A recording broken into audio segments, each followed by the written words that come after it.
Cinema ಅಷ್ಟೇ ಅಲ್ಲದೆ serial ಅಥವಾ ನಾಟಕ ರಂಗದಲ್ಲೂ ಕೂಡ ಒಂದೊಳ್ಳೆ ಪಾತ್ರ ಮಾಡೋದಕ್ಕೂ ಅವರವರ ಹೆಸರು ಬರೆದಿರುತ್ತಂತೆ. ಪುಣ್ಯ ಇದ್ದವರಿಗೆ ಮಾತ್ರ ಆ ಥರದ ಪುಣ್ಯವಂತದ ಪಾತ್ರ ಸಿಗುತ್ತಂತೆ. ನೋಡಿದ್ರು ಆ ಪಾತ್ರ ಮಾಡಿದ್ರು ಪುಣ್ಯ ಬರುವಂತ ಪಾತ್ರವನ್ನು ಮಾಡಿದ್ದಾರೆ ಪುಣ್ಯ ಅವರು. ರಾಯರ ಆಶೀರ್ವಾದ. ನಾನದೇ ಎಷ್ಟು ಪುಣ್ಯ ಮಾಡಿದ್ನ ಗೊತ್ತಿಲ್ಲ, ನನಗೆ ಸರಸ್ವತಿ ಕ್ಯಾರೆಕ್ಟರ್ ಸಿಕ್ಕಿದೆ. ತಾಯಿಗೆ ನೀವು ಪ್ರಾಮಾಣಿಕವಾಗಿ ಅಂದರೆ ಅವ್ರಿಗೆ ನೀವು ಮಾತು ಕೊಟ್ಟಿದ್ದೀರಿ, ಬಟ್ ಹೆಂಡತಿನೂ ಕೂಡ ತಾಯಿನೇ ಅಲ್ವಾ? ಎರಡನೇ ತಾಯಿ ಅಲ್ಲ. ಮರಕ್ಕೆ ಬಳ್ಳಿ ಹೇಗೆ ಅಪ್ಕೊಂಡಿರುತ್ತೋ ಹಾಗೆ ನಾನು ನಿಮ್ಮನ್ನ ಅಪ್ಕೊಂಡಿದ್ದೀನಿ. ನೀವಿಲ್ಲ ಅಂದರೆ ನಾನು ನಿಜವಾಗ್ಲೂ ಜೀವಂತವಾಗಿರೋದಕ್ಕಾಗಲ್ಲ.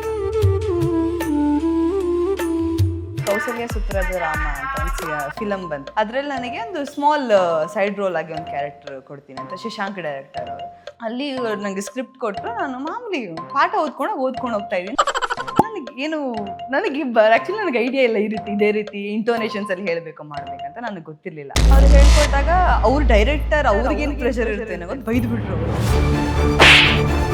ಏನಕ್ಕೆ ಅಂದರೆ ಆನ್ ದ ವೇ ಹೋಗ್ತಾ ಫುಲ್ ಬಿ ಪಿ ಹೈ ಆಗಿ ಎಷ್ಟಾಗಿ 280 ಆಗಿದೆ ಬಿ ಪಿ ಹೈ ಆಗಿ ವಾಮಿಟ್ ಫುಲ್ಲು ವಾಮಿಟ್ ಮಾಡಿಕೊಂಡು ಡೈರೆಕ್ಟ್ ಹಾಸ್ಪಿಟ್ಲಿಗೆ ಹೋಗಿದ್ದಾರೆ. ಡಾಕ್ಟರ್ ಚೆಕ್ ಮಾಡಿದ್ರೆ ಜಸ್ಟ್ ಮಿಸ್ ಸ್ಟ್ರೋಕ್ ಹೊಡಿಯೋದು ಬಾಕಿ ಇತ್ತು. 21 ಇಯರ್ಸ್ ಸರ್. ಅವ್ರಿಗೆ ಎಷ್ಟು 70-80 ವರ್ಷ ಆಗಿದೆ. ಅವ್ರು ನಡೆಯೋಕ್ಕೆ ಕಷ್ಟಪಡ್ತಿದ್ದಾರೆ. ಅವ್ರು ಬಂದು ಮಂಡಿ ಬಗ್ಗೆ ನಾನು ನಮಸ್ಕಾರ ಮಾಡ್ತಿದ್ದಾರೆ ಅಂದರೆ ನಿಜವಾಗ್ಲೂ ನನಗೊಂಥರ ಅಳು ಬಂದಂಗೆ ಆಯ್ತು ನನಗೆ ಅವಾಗ. ಇಲ್ಲ ಯಪ್ಪ, ನಾನು ಎಂಥ ಪಾತ್ರ ಮಾಡ್ತಿದ್ದೀನಿ, ನಮಸ್ಕಾರ ಮಾಡ್ತಿದ್ದಾರೆ ಬಂದು. I am really blessed to do this character. ನೀನಲ್ಲವೇ ರಾಘವೇಂದ್ರಾಯ